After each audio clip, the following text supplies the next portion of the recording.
Assalamualaikum warahmatullahi wabarakatuh. Jumpa kembali dengan saya Rudi di channel Ngulik. Pada kesempatan kali ini saya akan kembali lagi untuk menceritakan sebuah kisah misteri. Semoga ceritanya bisa menghibur waktu santai kalian, menemani aktivitas kalian di bulan puasa ini. Dan di cerita kali ini ada cerita tentang dua orang sahabat yang bisa dibilang ya teman yang nggak tahu diri lah.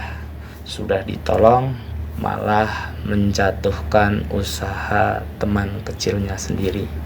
Karena apa? Ya karena iri, dengki melihat kesuksesan temannya. Dan seperti apa kisah selengkapnya? Yuk, daripada kita lama-lama, seperti biasa langsung saja kita masuk ke dalam ceritanya.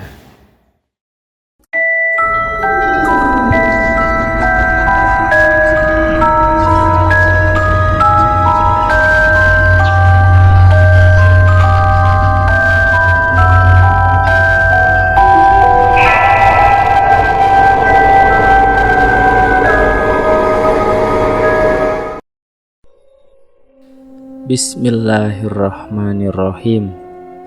Cilacap tahun 1990. Ranto yang siang itu sedang berjalan kaki menuju rumahnya setelah dari ladang bertani, kemudian tidak sengaja menjumpai tetangganya yang bernama Wardi. "Ranto, gimana kabarmu sekarang?" sapa Wardi dari dalam mobil. "Loh, kamu ini Wardi toh? Kok sekarang kelihatan beda sekali sih kamu, Di?" ucap Ranto sambil matanya mengamati sebuah mobil keluaran terkini yang dibawa oleh si Wardi. "Beda gimana, Sinto?" "Iyalah, aku Wardi, masa orang lain? Oh iya, apa kamu mau pulang ke rumah? Bareng aja yuk, biar kamu gak capek di jalan," ajak Wardi kepada sahabat kecilnya dulu. "Ah, gak mau aku, Di. Aku malu, nanti mobil kamu kotor didudukin sama aku yang habis dari sawah, Di," tolak Ranto dengan malu-malu. "Wardi, sekarang kamu sukses sekali ya semenjak kamu hidup di kota, sampai bisa membeli mobil baru seperti itu. Aku mau ikut merantau seperti kamu, Di. Syukur-syukur aku bisa dapat uang banyak untuk merubah nasib," sambung ucapan Ranto dengan nada suara yang memelas. "Aku hidup di kota itu bukan kerja ikut orang loh, Ranto. Aku buka usaha warung makan sendiri. Kalau memang mau ikut berdagang seperti aku, ayo aku bantu. Yang penting kamu sudah punya modal buat usaha nanti," jawab Wardi. Mendengar hal itu seketika membuat Ranto membatin dalam hati. Pantas saja jika Wardi dengan mudah sudah bisa membuka usaha sendiri di kota, karena orang tua Wardi memanglah juragan beras di kampungnya. Wardi pasti diberikan modal besar oleh orang tuanya dan dengan mudah Wardi hanya tinggal melanjutkan usahanya tersebut. Hal kontras yang dialami Wardi tentu saja menjadi pembeda dengan Ranto. Ranto yang harus bersusah payah mencari modal jika mau membuka usaha. "Loh, gimana jadinya? Apa kamu sudah siap buka usaha warung seperti aku? Kok kamu malah ngelamun, Sinto?" tanya Wardi membuyarkan lamunan Ranto. Iya, Di, maaf, hehe. Ya sudah, kalau kayak gitu saya mau rembukan dulu sama Parinah, gimana enaknya? Masalah buat modal sih, nanti bisa saya jualkan semua kerbau dan sawah kepunyaanku, jawab Ranto menutup pembicaraan dengan Wardi. Sesampainya di rumah, Ranto langsung mengutarakan niatnya kepada sang istri, yaitu Parinah. Ia pun lalu menceritakan jika tadi sepulang berladang dari sawah ia tak sengaja bertemu dengan sahabat kecilnya, Wardi, yang sedang pulang kampung menengok orang tuanya. "Bu, Bapak tadi ketemu sama Wardi di jalan, Bu. Bapak papasan saat Bapak sedang jalan mau pulang. Kamu tahu nggak, Bu, kalau sekarang si Wardi naik mobil baru yang bagus banget loh, Bu," Ya bapak kan mau juga bu bisa ubah nasib seperti Wardi, buka warung di kota, ucap Ranto berkeluh kesah. Warina lalu menanyakan bagaimana jika mereka ikut dengan Wardi karena saat itu ia tidak memiliki uang yang cukup untuk modal. Ranto kemudian menghela nafas dan menjawab pertanyaan istrinya itu dengan pasti jika Ranto akan menjual 2 ekor kerbau miliknya dan juga sawah yang ia punya sebagai modal untuk membuka warung.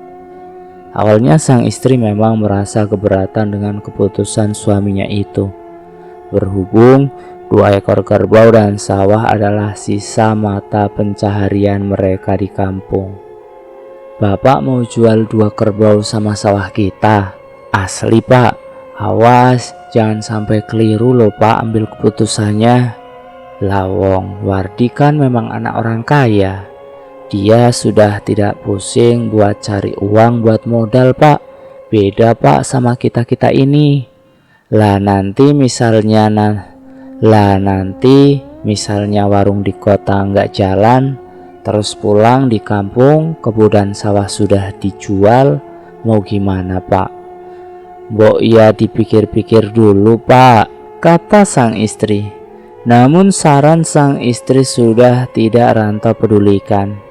Baginya jalan kesuksesan dan mengubah nasib adalah dengan cara mengikuti jejak Wardi untuk membuka usaha di kota.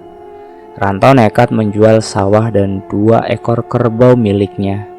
Yang tersisa hanyalah rumah gubuk milik Ranto di kampung. Setelah mendapatkan uang modal dari hasil penjualan sawah serta kerbau, Ranto langsung menemui Wardi di rumahnya.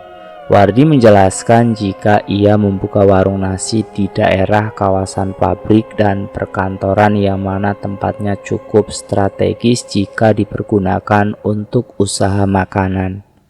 Namun sebagai persyaratan, Ranto tidak boleh sama dagangannya dengan pedagang makanan yang terlebih dahulu mangkal di sana.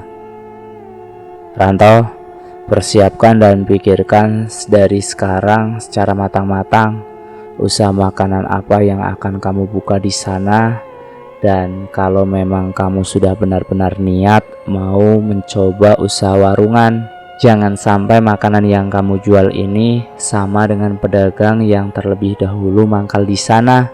Contohnya, saya yang sudah warungan nasi, dan ada juga yang sudah warungan mie ayam, bakso, soto, nasi uduk, dan warungan kelontong, terang Wardi. Tanpa lama-lama Ranto berpikir. Ia langsung menjawab pada Wardi jika ia akan membuka warung ayam goreng Kalasan. Lah, bisa itu. Di sana kan memang yang menjual ayam goreng secara spesifik seperti pecel ayam, pecel lele itu belum ada. Jadi kamu bisa Ranto jika kamu mau jualan ayam goreng Kalasan, kata Wardi. Oh, alhamdulillah kalau kayak gitu. Saya bisa langsung usaha warungan dagang ayam goreng di kota, jawab Ranto. Singkat cerita, Ranto dan keluarganya diajak Wardi untuk usaha di kota. Wardi pun banyak membantu sahabat kecilnya dulu untuk mengurus perizinan dagang ke aparat setempat, serta membantu Ranto mengenalkan supplier bahan makanan yang menurut Wardi harganya jauh lebih murah dibandingkan jika ia membeli ke pasar sendiri. Singkat cerita, 4 bulan berlalu, usaha Ranto dan istrinya tidak menemukan hasil baik. Warung ayam Kalasan yang ia geluti selalu sepi pengunjung. Alih-alih ada pun pembeli yang mau makan di warungnya, namun akhirnya pembeli yang makan di warung Pak Ranto hanya mau berhutang saja. Pak, gimana nih?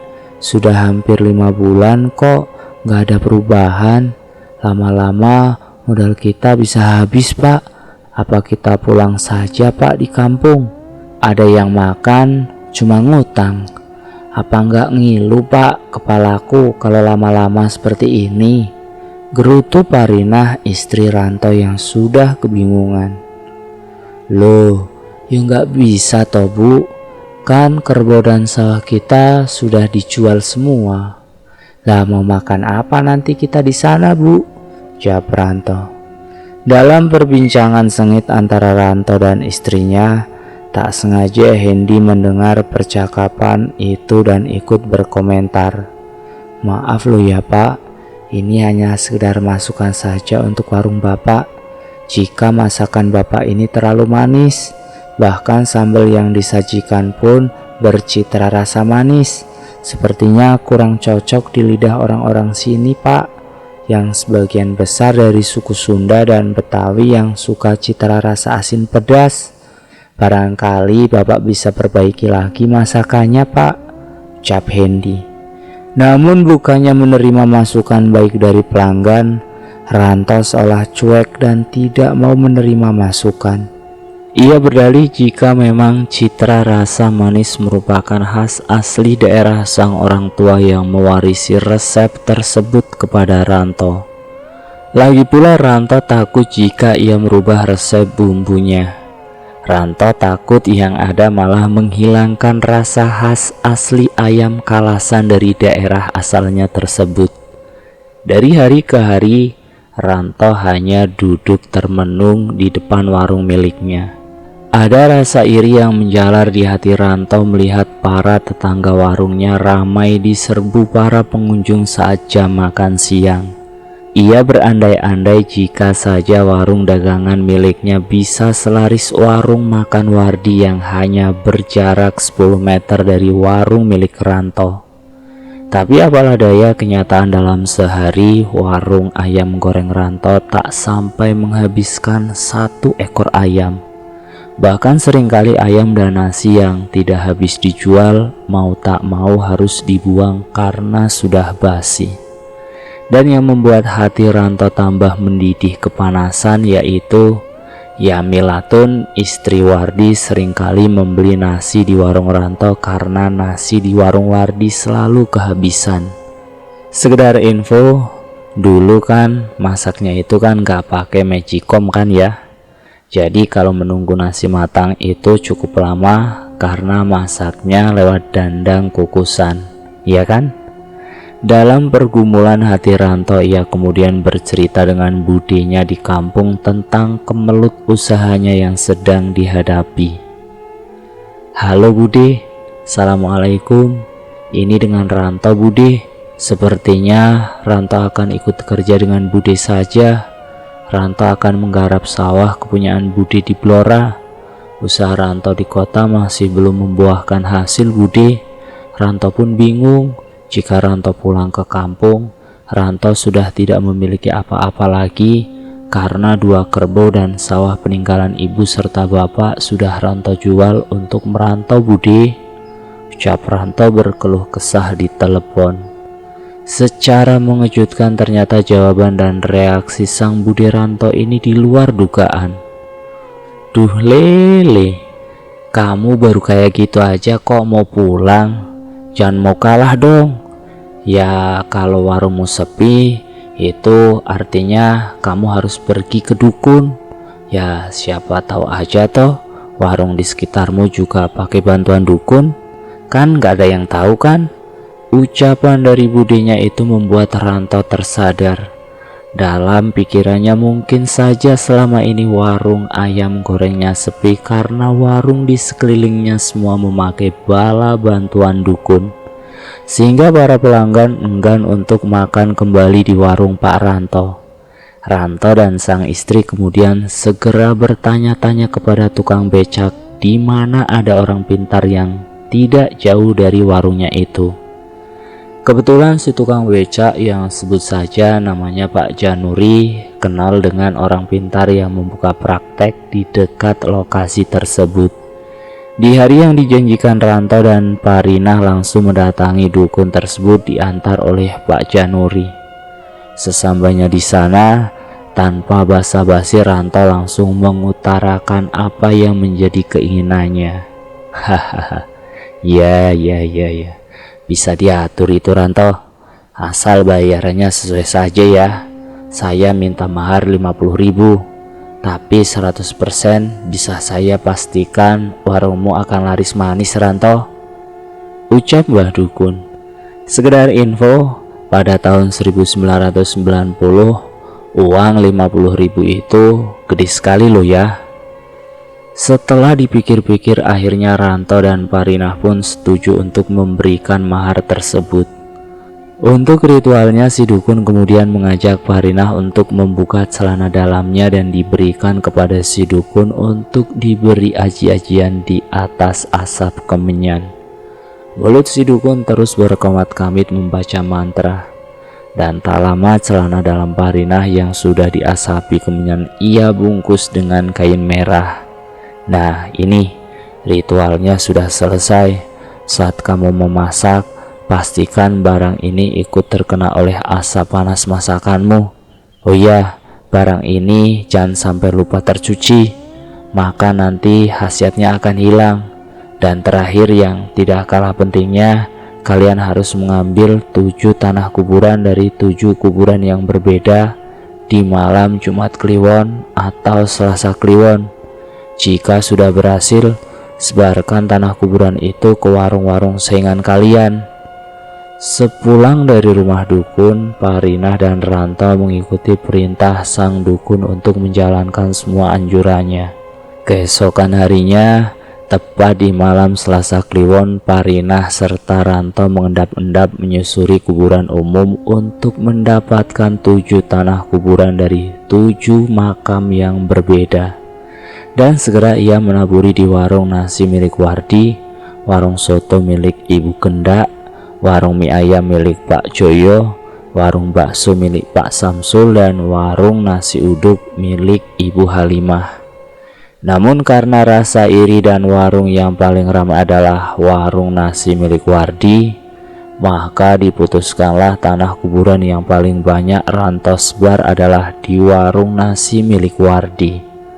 Tepat di pagi harinya, Wardi, istri serta anaknya terdengar berteriak-teriak meminta tolong saat mau membuka warung nasi karena mereka melihat ada banyak ular hitam berukuran kecil-kecil yang tersebar di warungnya. Sontak saja Pak Samsul, Pak Joyo, dan juga Ranto langsung menghampiri warung Wardi yang banyak ditemukan ular hitam. Ranto dalam hatinya bahagia melihat teman kecilnya itu mulai terkena teror. Padahal baru malam harinya ia dan sang istri menaburi tanah kuburan. Nyatanya khasiat berubah dari dukun itu begitu cepat. Ranto dalam hatinya bahagia melihat teman kecilnya itu mulai terkena teror.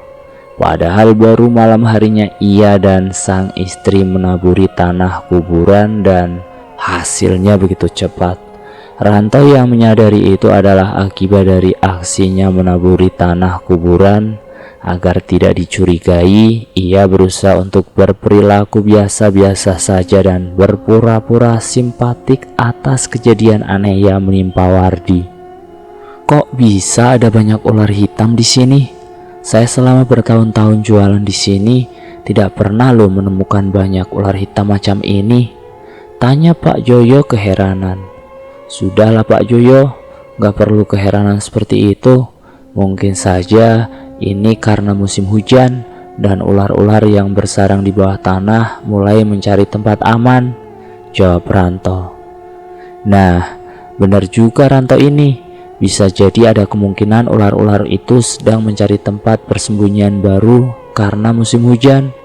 Timpal Wardi masih berbaik sangka. Tapi kok aneh ya? Ya Allah, jika ini sebuah firasat buruk, semoga dijauhkan dari hal yang tidak-tidak. Saud Pak Samsul ikut berkomentar. Jangan suudzon seperti itu Pak Samsul, tidak baik, jawab Ranto berpura-pura. Di sisi lain, Parinah yang sedang memasak ungkep daging ayam kalasan yang akan dijajakannya tak lupa untuk mengasapi celana dalam miliknya yang telah diberi guna-guna dan dibungkus kain merah. Dalam hati Parinah membatin supaya di hari pertama dia berjualan dengan menggunakan aji-ajian dari si dukun bisa langsung ada bukti khasiatnya. Dan benar saja, baru saja di hari pertama berjualan menggunakan aji-ajian pesugihan, begitu tiba di jam makan siang, para pekerja pabrik dan pekerja kantor yang biasanya berlangganan di warung nasi Wardi seperti terhipnotis masuk dalam warung Kalasan milik Ranto. Bahkan ada pula yang sudah memilih menu makanan. Entah mengapa tiba-tiba langsung bisa tidak jadi makan dan memilih untuk makan di warung milik Ranto. Hal aneh pun dirasakan oleh Ibu Gendak manakala satu panci penuh kuah soto yang ia masak pagi-pagi sudah basi saat jam makan siang para karyawan pabrik. Oleh karena hal demikian, seketika warung Ibu Gendak langsung ditinggal para pelanggannya karena mereka berpikir jika Ibu Gendak ini memanaskan kembali kuah soto yang tidak habis kemarin. Tidak jadilah Bu, kami makan di tempat Ibu Gendak. Masa soto Betawi pesanan kami semua basi Bu? Jangan tidak jujur begitu dong Bu Gendak. Kalau mau jualan, kan nanti Ibu sendiri yang rugi Bu. Saya yakin ini pasti kuah soto yang tidak habis beberapa hari kemarin, tapi Ibu masih panasi kan? Bentak salah satu mandor pabrik yang kesal karena soto yang ia dan anak buahnya makan rasanya kecut seperti sudah basi. Bu Gendak mati-matian membela dirinya dan tidak mengaku jika ia memasak makanan sisa kemarin. Pak Kadir, Bapak itu kan udah langganan Pak di warung saya. Saya nggak pernah Pak masak makanan kemarin yang tidak habis. Lagian saya ini kan jualan soto Betawi yang memakai kuah santan. Jadi ya nggak bisa dong Pak kalau saya berlaku curang seperti yang Bapak tuduhkan kepada saya. Bela diri Bu Gendak. Loh, yang mana saya tahu Bu, kan Ibu Gendak penjualnya. Ini terbukti soto kami makanannya rasanya kecut. Kalau nggak percaya, Ibu Gendak cobalah sendiri nih soto Betawinya, jawab Pak Kadir. Bu Gendak yang tak percaya akan hal itu lalu mencicipi sedikit makanannya. Tapi rasa sotonya memang benar-benar kecut dan berlendir. Nah, gimana Bu? Gak enak kan memang? Sudahlah, kami gak jadi makan di warung Bu Gendak jika seperti ini. Bikin orang sakit perut aja. Masa soto basi masih dijual? Jawab Pak Kadir sambil berlalu pergi. Perasaan Bu Gendak mulai tak karuan. Ia kemudian mencicipi kuah soto yang masih ada di dalam panci besar. Dan di sana pun rasanya kecut serta berlendir. Bu Gendak terpaksa hari itu juga membuang satu panci penuh kuah soto dan menutup cepat warungnya. Sejujurnya Bu Gendak agak malu saat tadi siang ia dan Pak Kadir terlibat adu argumen dan memang ternyata terbukti kuah sotonya basi. Walaupun masih jadi misteri bagaimana kuah itu bisa cepat basi, tapi Bu Gendak saat itu masih belum mau berprasangka buruk tentang hal tersebut. Warung nasi Wardi menjadi geger. Berlanjut di hari berikutnya, ada kejadian yang hampir mirip seperti yang dialami oleh Ibu Gendak di warung nasi Wardi.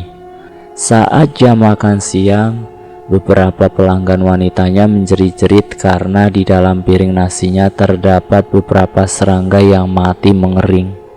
Sontak saja seisi warung nasi Wardi menjadi geger. Tanpa banyak basa-basi, satu persatu pelanggan meninggalkan warung nasi Wardi karena dianggap tidak higienis.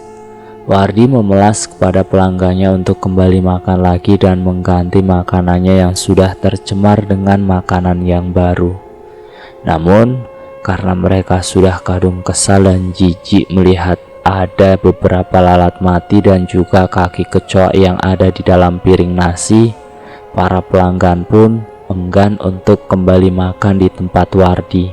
Wardi dan Yamilatun istrinya hanya bisa saling menguatkan melihat warung makanannya kini kosong ditinggal para pelanggannya. Wardi lalu mengintip ke arah warung milik Ranto. Yang biasanya warung Ranto itu sepi akibat dari insiden warung soto Ibu Gendak kemarin dan akibat dari insiden warung nasi Wardi. Kini warung Ranto ramai diserbu para pembeli. Kini warung Ranto rame diserbu para pembeli saat di jam makan siang tiba. Saat malam hari, Riko dan Damar, penghuni mes pabrik dekat warung nasi Wardi yang lapar, kemudian berjalan ke warung Wardi untuk membeli makan malam. Namun dari kejauhan yang mereka berdua lihat, warung nasi Wardi dipenuhi oleh sosok pocong sedang duduk berjejer di warung miliknya. Sontak saja Riko serta Damar lari terbirit-birit dan tidak jadi makan malam di warung nasi Wardi. Dengan cepat, berita jika warung nasi Wardi ini angker saat malam dan juga tidak higienis menjadi buah bibir para karyawan pabrik. Oleh sebab itu, Wardi harus menerima kenyataan warung nasi miliknya benar-benar sepi pengunjung dari mulai buka di pagi hari sampai dengan setutupnya di malam hari. Bahkan Wardi tidak jarang menerima kenyataan jika seharian ia tidak menerima pemasukan dari hasil jualannya sepeser pun. "Bu, apa kita harus kembali pulang saja, Bu, ke kampung halaman? Daripada warung setiap hari sepi seperti ini, gak pagi, gak siang, gak malam, ada yang datang untuk makan, tapi gak mau kembali lagi," ucap Wardi. Sang istri Yamilatun menyarankan untuk sebaiknya pulang dulu saja ke kampung, supaya bertemu dengan Pak Gondo, ayah Wardi. Barangkali Pak Gondo bisa membantu menyelesaikan jalan keluar permasalahan Wardi dan Yamilatun. Di sisi lain, warung Wardi tutup sementara karena pulang kampung. Kini tak habis-habisnya kejadian demi kejadian aneh ikut menimpa warung mie ayam Pak Joyo, nasi uduk Bu Halimah, kedai bakso Pak Samsul, dan warung soto Ibu Gendak. Bu Halimah yang sudah terlebih dulu berjualan di kawasan pabrik itu mengaku kini masakan nasi uduknya menjadi cepat basi dan berbau busuk seperti bau bangkai. Padahal ia tidak pernah menemukan kejadian seperti itu selama bertahun-tahun jualan di sana. Selain itu, Bu Halimah mengaku jika seringkali ia menerima aduan karena di dalam nasi uduknya terdapat banyak batu-batu kerikil, kutu beras, dan juga rambut.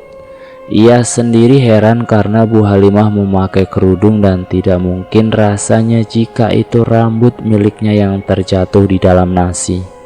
Apalagi sampai bisa ada banyak kutu beras dan batu kerikil karena ia memastikan mencuci berasnya dengan bersih. "Bu Genda, kumaha atunya, masa sih setiap jualan pasti ada aja keanehannya, Bu? Masa dalam satu hari saya bisa 3/4 kali masak nasi baru berhasil, Bu? Lamun gak bau lamun kalau nasinya gak bau, pasti terlalu banyak atau terlalu keras nasinya, Bu. Kalau rasanya sudah pas setelah dijualin, saya selalu terima komplain kalau di dalam nasi uduk banyak rambut lah, banyak kerikil lah, banyak kutu lah. Saya teh bingung, Bu," cerita Bu Halimah di warung soto milik Ibu Gendak. "Aduh, apa jangan-jangan air yang kita pakai untuk masak ini sudah tercemar limbah? Apa jangan-jangan air yang kita pakai untuk masak ini sudah tercemar limbah pabrik ya, Bu Halimah? Soalnya setiap saya masak soto di pagi hari, saat tiba siang hari rasanya sudah berubah kecut dan berlendir, Bu. Mau tak mau kan saya harus masakan dadakan, Bu, ketika menjelang makan siang.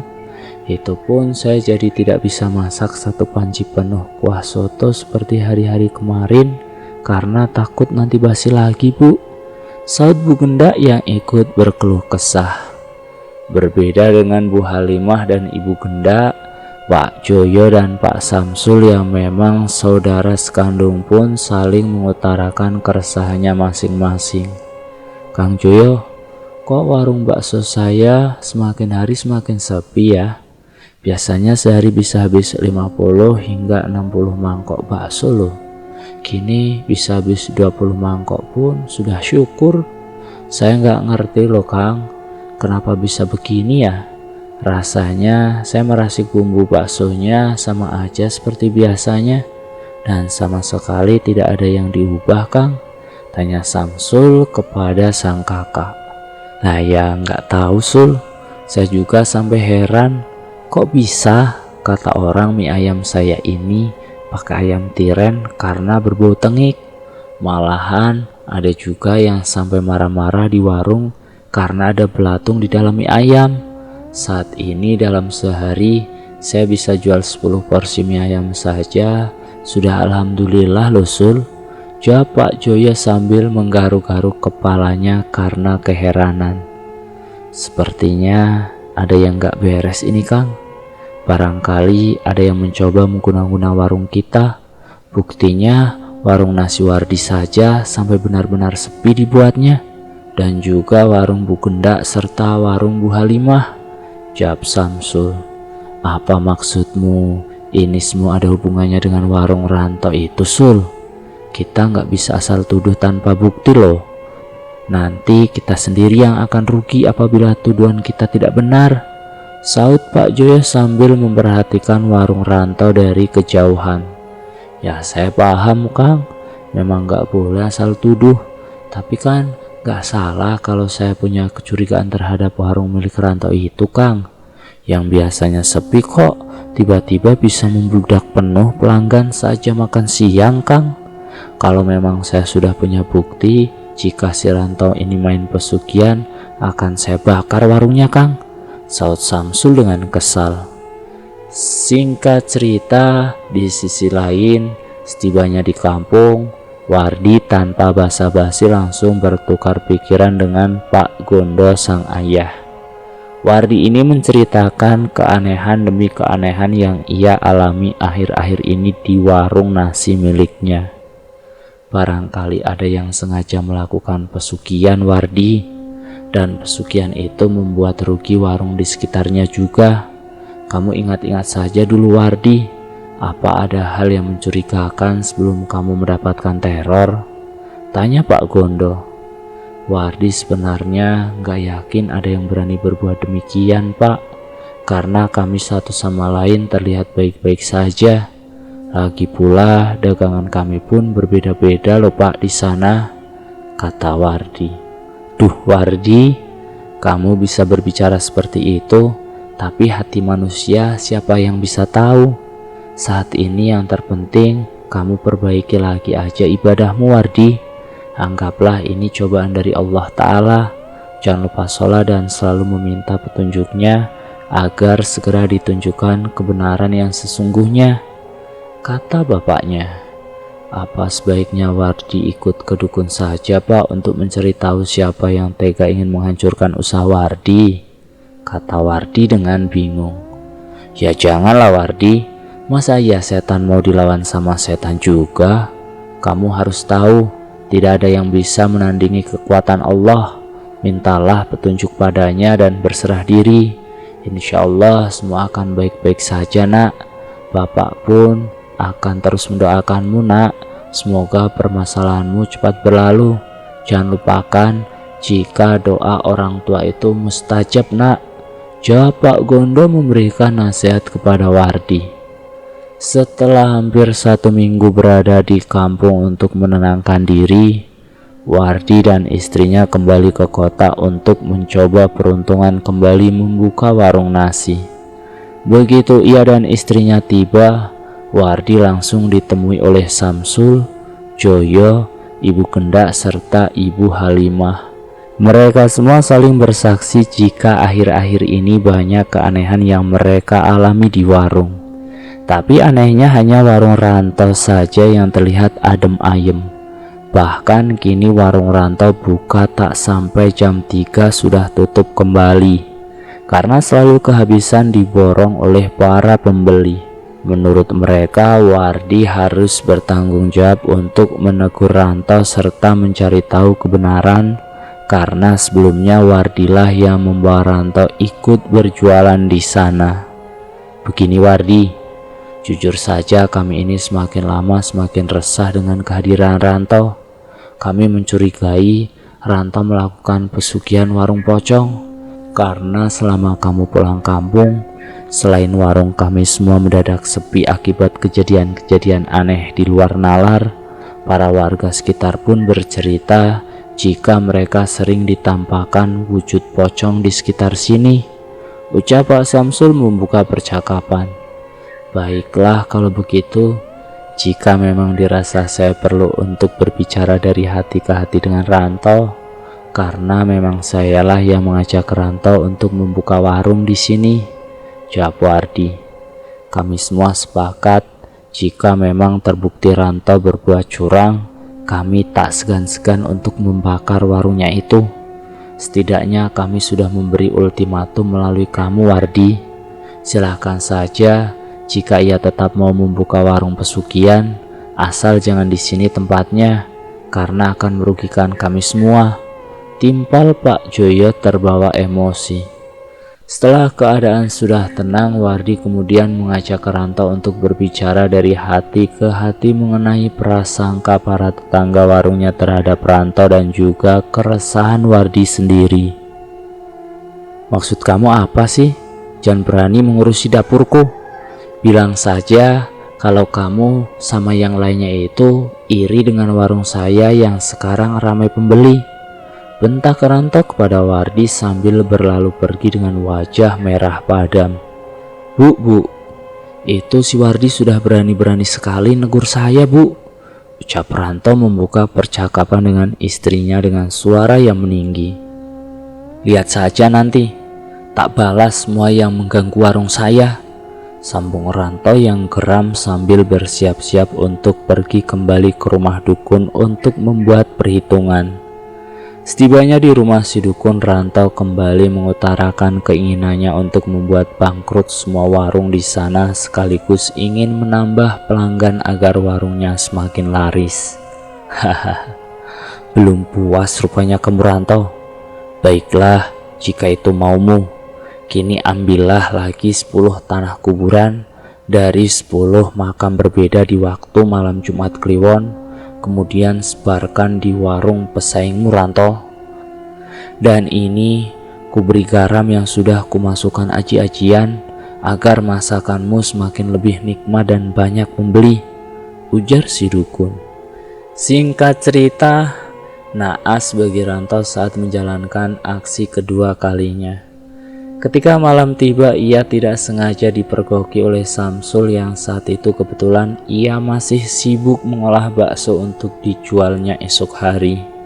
Samsul yang tidak sengaja melihat gelagat aneh Ranto mengendap-endap ke belakang warung nasi Wardi dan berjalan sambil menabur-naburkan sesuatu lalu mendekati warung Ibu Gendak yang letaknya persis bersebelahan dengan warung nasi milik Wardi.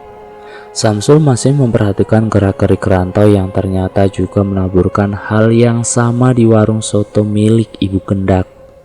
Karena sudah kadung kesal, Samsul segera berteriak membangunkan para tetangganya. Hei, Ranto bajingan, ternyata kamu benar selama ini yang buat warung kami semua terkena sial. Dan karena ulahmu, tempat kami jadi seringkali ditampaki oleh sosok pocong. Jangan lari kamu, Ranto, teriak Samsul. Saat semua sudah terbangun, Samsul langsung menunjukkan bukti tanah kuburan yang sengaja ditaburi di belakang warung milik Wardi dan Ibu Gendak. Tanpa lama-lama, Samsul dan sang kakak segera membakar habis warung milik Ranto serta mengusirnya walaupun Ranto dan istrinya mengemis-emis mengiba meminta maaf sambil bersujud meminta diberi kesempatan. Akhir cerita, Ranto dan sang istri memutuskan untuk kembali ke kampung halamannya. Dan mereka berdua menjalani kehidupan menjadi buruh harian bercocok tanam di ladang orang untuk memenuhi kebutuhan hari-hariannya. Nah, itulah akhir dari cerita tentang pesugihan pemilik warung. Semoga dalam cerita tersebut kita dapat mengambil pelajaran positif dan buang jauh-jauh sisi negatif yang ada dalam cerita tersebut.